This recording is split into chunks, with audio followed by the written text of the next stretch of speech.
juntar un poco de plata para hacer un templo grande en tal lugar y proclamó las indulgencias. Las indulgencias eran un certificado que decía: tus pecados son perdonados a cambio de tanto dinero. Y Lutero se enojó, Dios lo hizo enojarse. Martín Lutero leyó algo de la Biblia del Antiguo Testamento, un versículo clave: mas el justo por la fe vivirá. Y el Espíritu de Dios, que es uno, grande y poderoso, lo exaltó, lo movió, lo trabajó, y Lutero escribió sus 95 tesis y las pegó en la catedral de Wittenberg para que un domingo se encontrara el pueblo creyente, hasta ese momento creyente, en la iglesia tradicional de ese momento. Ese pueblo se dio cuenta cuál era la verdad de Dios. ¿Y cuál es la verdad de Dios? ¿Cuál es la verdad que Dios quiere revelarnos a todos los seres humanos? Este libro es la verdad de Dios. Amén. Acá lo tengo en negro, usado por mi suegra, la Biblia. Yo la encontré a los 7 años. 7 años tenía cuando me predicaron a Jesucristo con un evangelio de Juan. Y creí. Y la Biblia dice que al que cree le es contado por justicia. Y si yo le cuento mi vida, Dios tomó mi vida desde los 7 años y me libró de muchas desgracias. La palabra de Dios no es simplemente un grupo de conceptos catequísticos, de preguntas. No, es un grupo de principios. Y los principios son los que mueven al mundo. Cuando Lutero explota y presenta esas tesis, comienza a ser perseguido por algunos, por otros príncipes de su época, reyes de su época, defendidos. ¿Y qué le piden? ¿Y qué les pide él a los reyes de su época? Que haga la educación pública para todos. La educación pública, valga la redundancia, no existía en esa época. Solo era para los que tenían dinero, podían viajar, podían costearle a sus hijos una buena escuela.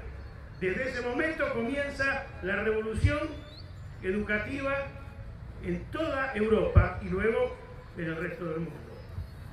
Lutero, la Reforma. Algunos dicen: yo soy evangélico, no tengo nada que ver con la Reforma. La Reforma es precisamente la proclamación del Evangelio. Desde los momentos primitivos, hace 400 y pico de años, junto con la imprenta, se traduce la Biblia a los lenguajes populares, del latín a los lenguajes populares. ¿Qué son los lenguajes populares? Alemán, inglés, italiano, castellano. La Biblia que tenemos nosotros tiene origen en 1590, Cipriano de Valera, Casidoro de Reina, primeros traductores. Tiene vida. La palabra de Dios es vida. La palabra de Dios cambia, cambia y cambia. Cambia la forma de pensar, cambia los principios. El que hurtaba no hurte más, dice la palabra. El que hacía usura, Mateo era un usurero, se transformó en un cristiano. Devolvió todo lo que había robado. ¿Cuántos hay que son tocados en las cárceles por la palabra de Dios? ¿Cuántos hay que son tocados en las universidades? ¿Cuántos hay que son tocados en la escuela primaria y secundaria? Por eso Ituzaingó tiene 2 escuelas evangélicas, para que los chicos conozcan a Cristo.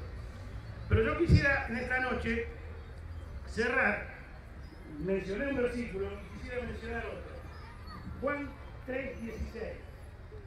Juan 3:16 dice: porque de tal manera amó Dios al mundo, que ha dado a su Hijo único, para que todo aquel que en él crea no se pierda, sino que tenga vida eterna. Y si quieren podemos cambiar este no se pierda. No se arruine, no se desprecie a sí mismo, no deje de ser útil, no deje de tener victoria, no deje de alegrarse, no deje de ser feliz. ¿Y la vida eterna qué es, Señor? La vida eterna es lo que nos va a pasar en el cielo. El hombre tiene dos destinos, o el infierno o la eternidad gloriosa con Cristo. No hay otro. Acá la palabra no muestra otro. Y un último versículo, si quieren, le acoto. Los que a Dios aman, todo les ayuda para bien, de acuerdo a los propósitos por los cuales Dios nos creó. Somos creación de Dios. No somos el resultado del Big Bang, de alguna explosión rara, de millones de años de evolución. No descendemos del mono. Dios nos creó. Como Dios nos dio forma, Dios nos da salvación. Y Dios nos dice, cuidado, no pequen, dejen de pecar. ¿Con qué fuerza, Señor, vamos a dejar de pecar? Con la de mi Espíritu Santo, dice el Señor. El que creyere, ¿qué pasa cuando uno cree en un Dios tan grande? El que creyere a Moisés, el viejo Moisés, Dios le reveló su voluntad. Y a ustedes, Juan 1:12 dice, a todos los que le recibieron, a todos los que creen en el mensaje de la palabra, son hechos hijos de Dios. Y su palabra se cumple siempre. Siempre. El que creyere, dice también la palabra, que fue bautizado, será salvo. Y el que no creyere, en esta noche yo les quisiera hacer una invitación seria. A creer y a creer. A creer en el gran Dios que todavía tiene sus brazos abiertos, tiene su oferta abierta y dice, ven, te amo. Antes que tú me amaras, antes que tú me miraras, antes que supieras de mi amor, yo Dios te amé. El Señor te ama y quiere que te entregues sin mirar cómo estás, sino viendo que Dios es grande y puede crecer en tu vida. Si alguno quiere recibir a Jesucristo en su corazón, si alguno se sintió tocado por las palabras, yo estoy ahí en un costadito. Hay otros hermanos pastores que nos pueden ayudar. Pero esta noche no deje pasar si se da cuenta que le falta tener a Dios en su vida. Nunca se va a arrepentir. Tengo 69, me convertí a los 7.